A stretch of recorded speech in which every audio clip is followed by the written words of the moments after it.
Hey everyone, welcome to the channel. In this tutorial I will show you how to build a hidden wall in Fortnite. So I've built a small building to show you guys how to build this wall. Alright, let's begin. So I'm going to tell you everything you need to do step by step. Alright, let's start building.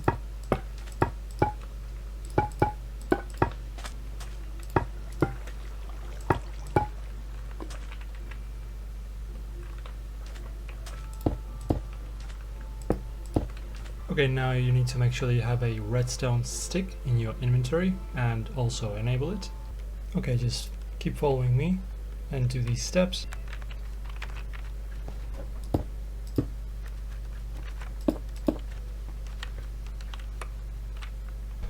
Okay, now make sure to take a redstone repeater, which I have right over here.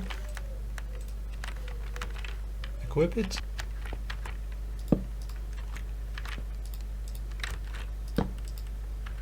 Like this.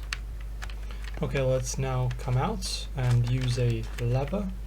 And now you're basically done. Upon activating this lever right over here, you will have your door appearing or disappearing. Thank you guys for watching this tutorial. If you liked it, press the like button, subscribe, and I'll see you very soon.